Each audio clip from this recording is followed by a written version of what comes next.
پاکستان کی فوج میں قادیانی گہرے اثر کا اندازہ صرف اس وقت ہی لگایا جا سکتا ہے جب پہلی اور دوسری جنگ عظیم کی برٹش انڈیا آرمی کی تاریخ پہ نظر ڈالی جائے۔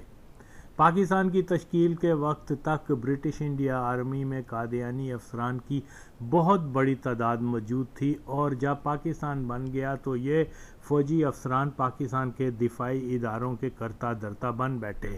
یوں پہلے دن سے ہی فوجی ادارہ مرزائیوں کا ایک گڑھ بن گیا، اور اس پہ ستم یہ کہ پاکستان کی فوج کا امیج ایسے ہی بنا دیا گیا جیسے کوئی مقدس ہستی یا مقام کا تصور ہوتا ہے۔ اگرچہ فوج کے خلاف بات کرنا اسلامی شریعت میں کفر تو نہیں گردانا جاتا، مگر پاکستانی فوج کے خلاف بولنا ایک کفر کا درجہ رکھتا ہے، کہ ظاہر ہے کہ قادیانی پاکستان عوام کی نظروں میں دھول جھونک کر اپنے غیر مسلم قادیانی افسران کی اصل پہچان پہ پردہ ڈالنے کے لیے ان زندیق، زانی، شرابی، کرپٹ لینڈ مافیا قادیانی فوجی افسران کو اسلام کی مقدس فوج، جو کسی بھی پاکستانی شہری کی نسبت زیادہ وطن دوست ہے، کی شہرت دے دی۔ اور یہ حقیقت ہے کہ پاکستان کی بری فوج ہو، نیوی ہو، فضائیہ ہو، اس کی بنیادوں میں ہی مرزائیت کو ڈال دیا گیا تھا۔ یہ تو طے شدہ حقیقت ہے کہ پاکستان کی تشکیل ایک غیر یقینی صورتحال میں ہوئی تھی۔ آخری وقت تک معلوم نہیں تھا کہ پاکستان بنے گا یا نہیں، مگر پاکستان کے بننے کے ساتھ ہی انگریزوں نے بڑی ہوشیاری سے عمومی طور پہ سبھی ریاستی اداروں اور خصوصی طور پہ دفاعی اداروں میں قادیانیوں کو اہم عہدوں پہ فائز کر دیا۔ پاکستان فوج کے پہلے سربراہ بھی انگریز تھے۔ انہوں نے برٹش انڈیا آرمی کے مرزائی افسران جو بنائے ہوئے تھے، وہ پہلے دن سے ہی پاکستان کی فوج میں شامل کر دیے گئے۔ یوں پاکستان کی فوج حقیقت میں قادیانیوں کی فوج بنا دی گئی تھی۔ پاک فوج کے ماضی کے افسران سے لے کر موجودہ دور کے افسران تک یہ سب کے سب ماچود حرامی مرزائی خلیفہ کے اشاروں پر چلتے ہیں۔ اب اس باجوہ کو ہی دیکھ لیں کہ مرزائیوں کے کہنے پہ اس دلے نے ایک بار بھی اپنے مرزائی ہونے کی تردید یا تصدیق نہیں کی، جبکہ پاکستان کا مفاد یہ ہے کہ باجوہ اپنے غیر مرزائی ہونے کا ثبوت دے، مگر اس کنجر نے اپنے مرزائی خلیفہ کے حکم کے اوپر عمل کرتے ہوئے اپنے مذہبی عقیدے پہ مکمل ثبوت کیا ہوا ہے، جو دلیل ہے کہ پاک فوج کا سربراہ مرزائی ہونے کی وجہ سے پاکستان کی بجائے اپنی قادیانی جماعت کی منشا پر کام کرتا ہے، اور یہی حال ماضی و حال کے مرزائی فوجی افسران کا رہا ہے۔ اسی طرح پاکستان کی فضائیہ ہو، نیوی ہو، یہ بھی مرزائی کنجروں سے بھر دی گئی تھی۔ پاکستان بنا تو اس کی ایئر فورس کے زیادہ تر افسران مرزائی ہی تھے، جن میں نور خان، اصغر خان، بشیر احمد ملک، چودھری ظفر، عبد المنان خان، ایم لطیف، منصور احمد کے علاوہ اور بہت سے نام شامل ہیں، جن کو انگریزوں نے مرزائی ہونے کی وجہ سے ایئر فورس میں شامل کیا تھا۔ اور پاکستان بنا تو یہ مرزائی پاکستان آگے تو 1947 سے لے کے آج تک پاکستان کی ایئر فورس میں مرزائی غلبہ ہو گیا ہے۔ یہی حال نیوی کا بھی ہے۔ اسی طرح سے مسلم ملک پاکستان کی سول انتظامیہ کے ساتھ عسکری انتظامیہ کا کنٹرول بھی زندیق مرزائیوں کے ہاتھ میں آ گیا، مگر آج تک کسی نے عوام کی توجہ اس حساس اور اہم ترین مسئلے کی طرف کروانے کی کوشش ہی نہیں کی۔ سوشل میڈیا کی بدولت ممکن ہوا کہ میں اس سچ کو عام کرنے والا واحد شخص ہوں کہ پاکستان میں اصل اتحادی قوتیں مرزائی مافیا اور فوج کا مرزئی طبقہ ہے جس کو پہ پردہ ڈالنے کے لیے ملا ملٹری الائن کا ایک نام نہاد سا فلسفہ دے دیا گیا ہوا ہے، اور جبکہ حقیقت تو یہ ہے کہ یہ فوج مرزائیوں کی طرف سے اٹھ کے 20,000 مولویوں کو جنہوں نے مار دیا، بے گناہ لوگوں کو مار دیا، اور یہ دلے لبرل کہتے ہیں کہ جی پاکستان میں ملا ملٹری راج ہے۔ آئے نا کوئی اصل دائتے ثابت کر کے بتائے مجھے۔ فیکٹس اور ہیں، ان دلوں کا جو پروپوگنڈا ہے وہ بالکل جھوٹ کی بنیاد کے اوپر بنایا گیا ہوا ہے۔ ان کو جوتے مارو، ان کو جتنا ایکسپوز کر سکتے ہو کرو، یہ بہت خطرناک طبقہ ہے۔ بہرحال اس لیے پاکستان اور اسلام کا مفاد اس میں ہے کہ فوج کا مسلمان طبقہ ہر حالت میں پاکستان کے دفاعی اداروں میں مرزائیوں کے تسلط کو مکمل طور پہ ختم کرنے کے لیے کوئی مؤثر لائے عمل تیار کر اس پہ فوری عمل کریں۔ دوسری صورت بہت جلد آزاد کشمیر پر بھی بھارت کا قبضہ ہونے سے کوئی نہیں روک سکے گا۔ پاکستان کے مالک مرزئی قادیان کا راستہ پانے اس شہر کو پھر سے اپنا مرکز بنانے کے لیے کشمیر میں بھارتی قبضے اور کشمیر کی مرزئی افراد تسلط کے بدلے سب کچھ کرنے کو تیار ہیں۔ تاریخ کی ونڈو سے جھانک کر دیکھیں تو معلوم ہوتا ہے کہ آزادی سے قبل انگریزوں نے قادیان کو ایک ایسی طاقتور ریاست بنانے کا منصوبہ بنا لیا تھا کہ قادیانی افراد کو فوج، ایئر فورس اور نیوی میں جدید اسلحے کی تربیت اور وہ ٹیکنالوجی منتقل کر رہے تھے جو صرف گورے انگریزوں کو دی جاتی تھی۔ مگر دوسری جنگ عظیم کے دوران اور بعد میں انگریزوں کو یہ احساس ہو گیا کہ وہ ہندوستان پہ ایک ہی صورت مسلط رہ سکتے ہیں کہ ہندوستان میں ایک ایسی قوت کو پیدا کر دیا جائے جو مقامی افراد پہ مشتمل ہو اور ایڈوانس حربی تربیت پہ عبور رکھ کسی بھی انگریز مخالف تحریک کو کچلنے کے قابل ہو۔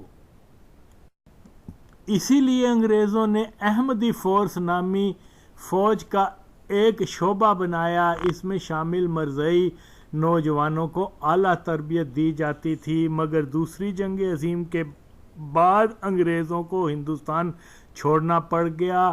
جو مرزئی فوج انگریزوں نے ہندوستان کو کنٹرول کرنے کے لیے بنانا شروع کی تھی، اس کو پاکستان منتقل کر دیا گیا، اور وہ دن اور آج کا دن پاک فوج کے افسر طبقے میں، ایئر فورس، نیوی، بحری فوج میں مرزئی تسلط رہتا چلا رہا ہے، اور یہ ایک حقیقت ہے۔ اگر 22 کروڑ عوام نے اس حقیقت کو جو ہے آنکھیں بند کر لی ہیں، اس کو فیس نہیں کرنا چاہتے، یہ علیحدہ بات ہے، لیکن فیکٹ تو یہی ہے۔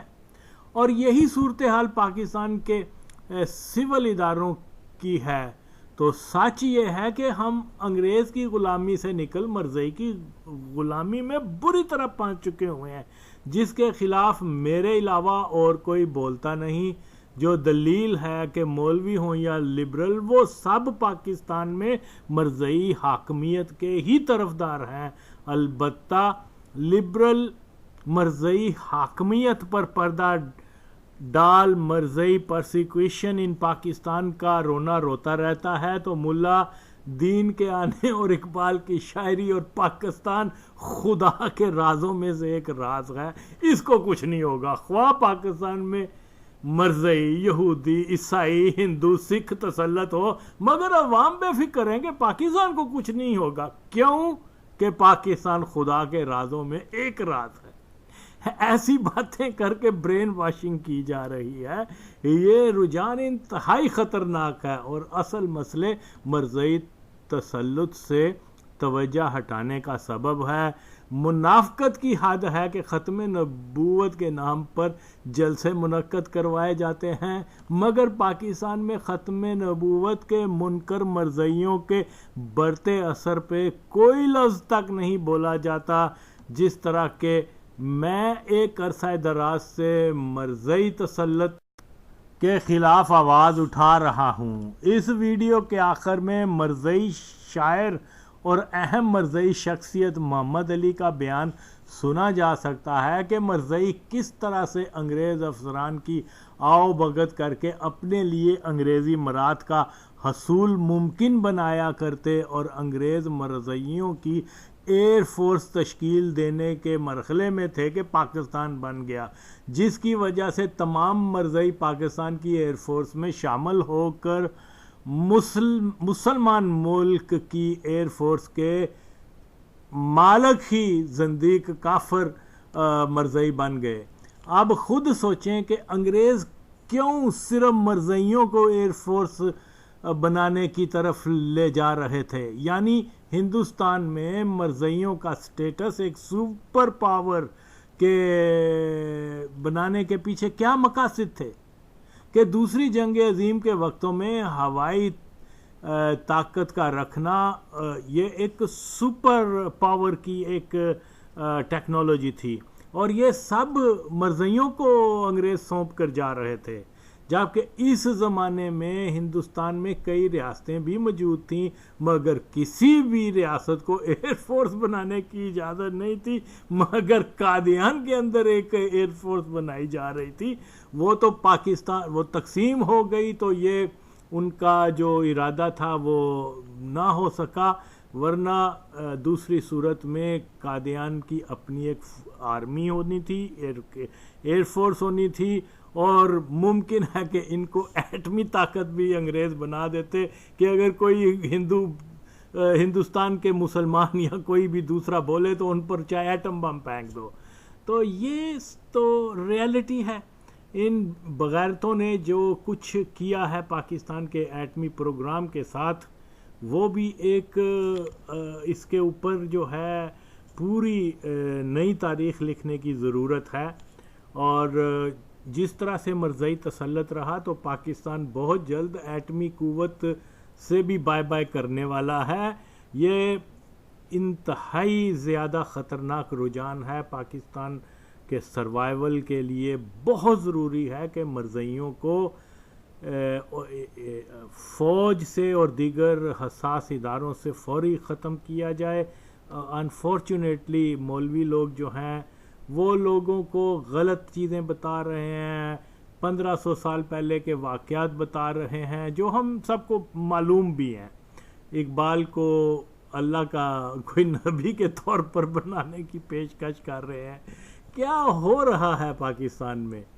اور یہ مہنگائی بڑھتی جا رہی ہے، لوگ جو ہیں خودکشیوں پر مجبور ہو رہے ہیں، غریب تر ہوتا جا رہا ہے، جنگ کا خطرہ ہے، ہر قسم کی جو مشکلات ہیں وہ آ چکی ہوئی ہیں۔ ایک آدمی اور جو اتنا یعنی انتہا ہے اس جہالت کی، جو شخص جھوٹا ہوگا اور جڑا جھوٹا ہوتا ہے وہ بہن چود اور کرپٹ بھی ہوتا ہے۔ اور عمران خان جھوٹا آدمی ہے، پہلے اس دلے نے جھوٹ بولا کہ میری کوئی بیٹی نہیں، جھوٹا ثابت ہو گیا۔ جھوٹے کو ایک جھوٹا آدمی اس کو پاکستان کا سب سے ایماندار آدمی پہ بنا کر پیش کیا جاتا ہے۔ افسوس کی بات تو یہ ہے کہ قوم یہاں تک بہت لیکن سچا ہے، لیکن جی وہ بہت ایماندار ہے، اور اتنا جھوٹا آدمی ہے کہ وہ دلہ اپنا اصل مذہب وہ تک نہیں بتا رہا، حالانکہ قادیانی ہے۔ اس میں تو کوئی، یہ تو بد نصیبی ہے کہ ہمارے ملک میں دین فروش مولوی ہیں۔ اگر کوئی غیرت والا مولوی ہوتا تو اس کو تو سیدھا کر دیتے، بتا تیرا دین کیا ہے، تو ادھر مرزے کو گالیاں دے، پھر ہمیں پتہ چلے گا۔ اول تو مولویوں کا اپنا فرض بنتا تھا کہ تحقیق کرتے۔ یہ کوئی لاکھوں کروڑوں روپے لوگوں سے لے رہے ہیں، اور یہ جو ہے یہ تک نہیں جانتے کہ پاکستان میں مرزئی کون ہے۔ ان جاہلوں کو یہ بھی نہیں پتا کہ وہ جمالی جس کو انہوں نے ناموس رسالت کا جو ایک علمبردار بنایا وہ بھی مرزئی تھا۔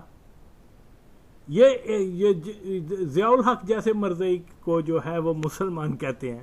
تو یہ بہت انفارچونیٹ صورتحال ڈیولپ ہو چکی ہوئی ہے، ایک ریولوشن ریکوائر ہے، ادروائز تو حالات بہت خراب ہیں. ہمیں سچ بتانا ہوگا کہ کوئی مرزے کی قبر پہ فاتحہ پڑھنے والا مرزائی کے پیچھے کی عبادت گاہ میں مرزائی کے پیچھے نماز پڑھنے والا عاشق رسول نہیں ہو سکتا. حمید گل مرزائی کا پتر مسلمان نہیں ہو سکتا.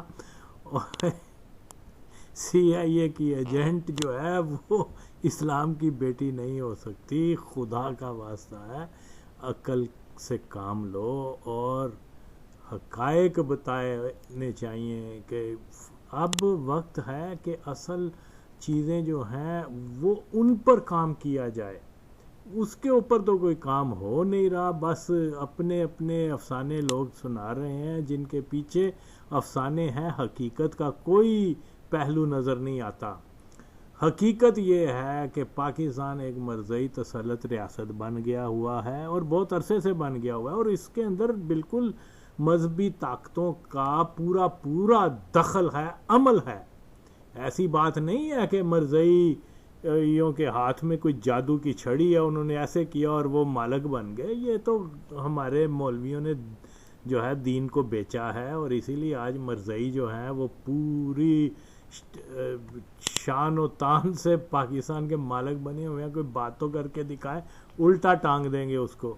اتنا طاقتور مرزائیوں کو بنا دیا ان مولویوں نے، کیونکہ انہوں نے کوئی کام نہیں کیا، تحقیق نہیں کی، فیکٹس فائنڈنگ جو ہوتے ہیں اس کے اوپر کچھ نہیں کیا، سوائے یہ کہ وہ ضیاء سے پلاٹ لینے کے، گاڑیاں لینے کے، پیسے جمع کروانے، اور یہ کیا مدرسے سے بنا اور اپنا ٹیکہ جمانے کے علاوہ انہوں نے کچھ نہیں کیا. آج بھی بہت طبقہ مولویوں کا جو ہے اس میں سبھی مسلک کے مولوی وہ ضیاء الحق جیسے زندیق مرزائی کو مسلمان اور اس کی تعریفیں کرتے ہیں اور مجھے گالیاں دیتے ہیں.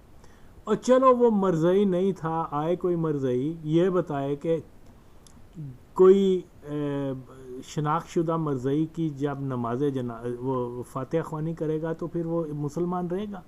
ضیاء کا تو یہ بھی ثابت ہے. اور مجھے یہ بتاؤ کہ 17,000 فلسطینی مجاہدین کو مارنے والا اسلام کا مجاہد کیسے ہو سکتا ہے؟ اور مجھے یہ بتاؤ کہ کئی بار قرآن کی قسم کھا کے اس کی قسم کو توڑنے والا وہ کیسے امیر المومنین اور اسلام کا مجاہد ہو سکتا ہے؟ کوئی شرم کرو. جھوٹ جھوٹ جھوٹ. جی ضیاء چنگاسی وہ تو تھا ہی مرزائی. اور کوئی جنا بنے آئے میرے نہ مقابلہ کرے، میں ثابت کراں گا کہ مرزائی سی ہو. اور یہ مولوی جنہوں نے اس کو مسلمان کہا ہوا ہے، اوریا وغیرہ تو خیر ہیں کافر، ان کو چھوڑو. یہ مولوی جو سنی مسلک کے ہیں وہ تو کم از کم توبہ کریں، یا جڑیں بن دینے تھے پھر ان مسلمان میرے سامنے ثابت کر کے بتائیں. تو یہ بہت زیادہ خود بھی گمراہ ہیں اور دوسروں کو بھی گمراہ کر رہے ہیں. بہرحال اب اسی ویڈیو میں ضیاء الحق کی ماں کا lover boy Mirza Abdul Haq advocate امیر جماعت قادیانی سرگودا خود اقرار کر رہا ہے کہ مرزائیوں نے اپنی فوج تک تشکیل دے رکھی تھی. یعنی جس مرزائی مذہب میں جہاد حرام اور امن و شانتی کا پرچار کیا جاتا ہو وہ ایئر فورس اور اپنی زمینی فوج کیوں بنا رہی تھی؟ ظاہر ہے کہ اس جماعت کے مقاصد سیاسی طاقت حاصل کرنا ہے اور اس کا روحانیت سے دور دور سے کوئی تعلق نہیں ہے. مرزا جھوٹا تھا، اس کے فالوور جھوٹے ہیں. یہ نبی ہوتا ہے کوئی کہتا ہے کہ جی ٹھیک ہے چوری ہونے دو؟ نبیوں کا تو کام ہی ہوتا ہے کہ وہ چوریوں کو اور گناہ کو روکے. اور ان کا نبی مرزا قادیانی وہ آٹا چوری کرنے کی کمپلین آئی تو اس نے کہا چوری کرنے دو. یہ بتائے کوئی مرزائی اگر کوئی حلالی ہے تو بتائے کہ کس مرزائی نے آج تک الاؤ کیا ہے سن کو کہ وہ جاری رہے؟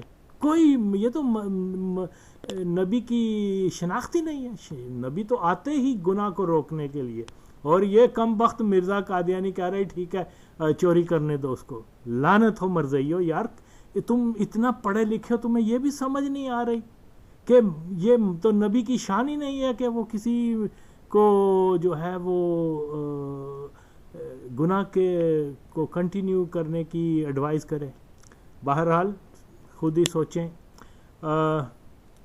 جو بھی ہے اپنی مگر ایک بات ضرور ہے کہ مرزائی اپنی دن کے پکے ہیں. پاکستان میں کافر قرار دیے جانے کے باوجود وہ اپنے اس ہدف سے ذرا پیچھے نہیں ہٹے کہ پاکستان کو قادیانیستان بنا کر چھوڑنا ہے، جبکہ اس کے مقابل دین فروش ملاؤں نے ختم نبوت اور پاکستان کو مرزائی تسلط سے بچانے کے لیے کچھ بھی نہیں کیا. انتخابات میں حصہ لے، ووٹ حاصل کر وزیر اعظم بن، ملک میں اسلام کا نفاذ کسی صورت میں ممکن نہیں. بس ایک ہی طریقہ ہے کہ قوم کو ایک انقلاب کے لیے تیار کیا جائے جو میرے علاوہ کوئی دوسرا کر نہیں رہا. اس لیے وقت کی ضرورت ہے کہ میری بنائی مرزائی ہٹاؤ تحریک کا ساتھ دیں اور پھر انشاءاللہ دیکھیں کیسے تبدیلیاں آتی ہیں. اور یہ باقی سارے لوگ فراڈ ہیں، ان سے جان چھڑائیں اپنی، یہ کبھی کچھ نہیں کر سکیں گے. پاکستان زندہ باد. جلنے والا تھا اور مجھے اچھی طرح یاد ہے کہ میز لگی ہوئی تھی، گول میز، اور بڑی اعلیٰ قسم کی کراکری سجی ہوئی تھی، اور جو سرو کرنے والے تھے وہ نہایت اعلیٰ کپڑوں میں، وہ صاف ستھرے کپڑوں میں وہ کھڑے تھے اور چھڑکاؤ ہوا وہ تھا نیچے، اور وہ ہمیں کھانا سرو ہو رہا تھا. مجھے صرف اتنا یاد ہے، بے شک خود وہاں نظر نہیں آ رہے تھے لیکن یہ ہو رہا تھا. یہ حضرت میر صاحب کا واقعہ ہے. وہ مجھے اس لیے وہ یاد آتا ہے کہ جب ٹی آئی کالج میں ہمیں IATC انڈین ایئر ٹریننگ کور، یہ انگریز نے ایک کور بنائی تھی جنگ کے زمانے میں. کور ایک بہت بڑی چیز ہوتی ہے، آرمی ہوتی ہے، وہ ایئر فورس کی کور بنائی تھی. اور سکیم یہ تھی کہ یونیورسٹی میں سے، ہر یونیورسٹی میں سے 2 آدمیوں کو ٹرین کیا جائے ایز ٹرینرز. وہ ان کو فلائنگ کی ٹریننگ دے سکیں، نیچے جو ٹیکنیکل ٹریننگ دے سکیں، نان ٹیکنیکل ٹریننگ دے سکیں، اور وہاں وہ بنے. تو ہمارے کالج میں بھی، ہماری یونیورسٹی میں، کسی یونیورسٹی میں، کسی کالج میں نہیں تھا سوائے ہمارے کالج کے. We were the only college in the whole of India کہ جہاں یہ ہوا. اور اس میں رول حضرت میاں شریف احمد صاحب کا بھی تھا کیونکہ ان کی بہت کانٹیکٹس تھے.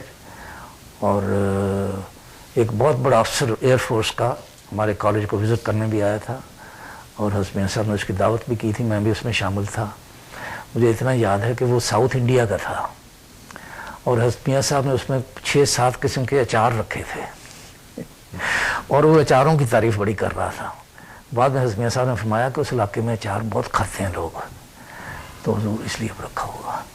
تو ہمیں 2 جہاز بھی ملے تھے. ایک جہاز ٹریننگ جہاز نہیں تھے، وہ انسٹرکشن کے لیے ہوتے ہیں، گراؤنڈڈ جہاز تھے. ایک پیکڈ تھا، ابھی اسمبل نہیں ہوا تھا، وہ جنگ میں استعمال ہی نہیں ہوا. وہ جہاز برما میں وہ استعمال ہونا تھا، پھر اس میں ایک خرابی تھی، وہ پھر گراؤنڈڈ ہو گیا، پھر جنگ ہی ختم ہو گئی. لیکن بہرحال وہ ہمیں دے کے گئے تھے، پھر پارٹیشن ہو گئی. اور اسی وجہ سے ہم نے 2 جہاز خریدے بھی تھے انجمن نے، وہ L5 کے چھوٹے جہاز تھے. اس کے قابل ذکر اس سلسلے میں بہت سی باتیں ہیں، چونکہ دار الضیافت کا ذکر ہو رہا ہے. تو اس میں لاہور کا جو اسٹیشن کمانڈر تھا ایئر فورس کا، اس کا نام تھا،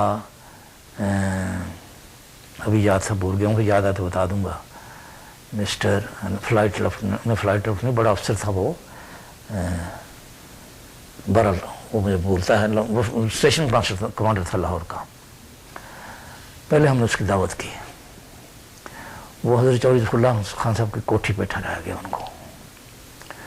مجھے یاد ہے کہ چودھری عزیز احمد صاحب باجوہ، انہوں نے آ کر پردے ورد بھی لگائے اور صوفے ٹھیک کیے، ہر چیز سیٹ کی. رات کو باہر اس نے کہا کہ میں باہر لیٹوں گا اوپر چھت پر، اور اس کے جو تکیے کے غلاف تھے اور جو چادریں تھیں وہ حضرت خلیفہ ثالث رحمہ اللہ تعالیٰ یعنی حضرت میاں صاحب نے اپنے پاس سے بجھوائے، اور غالباً حضرت بیگم صاحب کے جہیز میں وہ آئے ہوں گے کیونکہ وہ ریشمی تھے، اور وہ بڑا حیران ہوا تھا، اس نے بڑی تعریف کی تھی اس کی. اچھا لطیفہ یہ ہے اس کا کہ اس کی چائے ہم نے صبح ناشتہ دینا تھا. جب ناشتہ تیار کرنا تھا حضرت بابا رحم دین صاحب نے، جو میں سمجھتا ہوں کہ دنیا کے بہترین کک تھے، اس میں کوئی مبالغہ نہیں ہے. وہ یوں ہاتھ لگا دینا. تو حضور ان کو ولایت لے گئے تھے، وہاں بڑے بڑے لارڈز کی دعوت کی تھی، دیسی کھانے کھلائے تھے اور لوگ حیران ہو جاتے تھے. یہاں بھی ان کا واقعہ اگر اس ضمن میں ہو تو وہ بھی بیان ہو سکتا ہے. تو وہ میں تھریڈ بھول جاتا ہوں. وہ ایئر فورس کا افسر آیا تھا تو اس کی دعوت، ہاں اس کی دعوت ناشتہ بنانا تھا، وہ بنا رہے تھے ناشتہ. اچھا. اس دفعہ پہلی دفعہ پتہ لگا کہ فش کیک کیوں بابا جی نے فش کیک بنائے. میں حیران کہ فش کیک کیا ہے. تو انہوں نے اس کو کر کے یوں جھٹکا دیا، اس کے سارا باہر نکل آیا، اس کو کر کے اس بنا کے پھر اس کے وہ بنائے. خیر بہرحال اس نے بہت تعریف کی اس کی. یہ رات کا کھانا ہے. اب صبح کا ناشتہ دینا تھا. صبح کا ناشتہ ہوا تو وہ ناشتہ لے کے آیا. تو وہ ایک کیتلی میں چائے تھی بنی ہوئی اور ایک بالٹی میں پیالیاں تھیں کہ پرچ پیالیاں رکھی ہوئی ہیں، وہ لے کے آ گیا. اب پتہ نہیں مجھے سمجھ آ گئی، میں تو دیہات کا رہنے والا ہوں، میں تو اتنا وہ نفاست ان لوگوں کے پاس بیٹھ کر کوئی تھوڑی سی شاید شد و بد ہو گئی ہو. میں نے کہا بھائی یہ تو بہت فاصلہ ہے. تو ہمارے پاس وہ ملا کی دوڑ مسیت اور میں حضرت بشیر احمد صاحب پہنچ گیا، کیونکہ رابطہ ان سے تھا پورا کہ وہ اسٹٹ فیلڈ تھا اس کا نام جو تھا، بہت بڑا افسر تھا وہ. تو میں نے کہا جو اسٹٹ فیلڈ کو ناشتہ دینا ہے اور یہ ناشتہ ہے. حضرت صاحب غصہ نہیں آیا کرتا تھا. 2-3 دفعہ آیا غصہ صحیح بات پر، وہ میں بتاؤں گا شورا میں آیا، پتہ نہیں یہاں بیان کرنے والی بات ہے یا نہیں. تو انہوں نے حضرت قاضی صاحب کے نام لکھا. حضرت قاضی عبداللہ صاحب ہوتے تھے ناظر ضیافت. ان کو تو پتہ بھی نہیں تھا، لیکن جو نائب تھے اصل تو ان کا تھا، لیکن بہرحال انہوں نے بھی سادگی میں کیا تھا کہ محترم و مکرم جناب قاضی صاحب.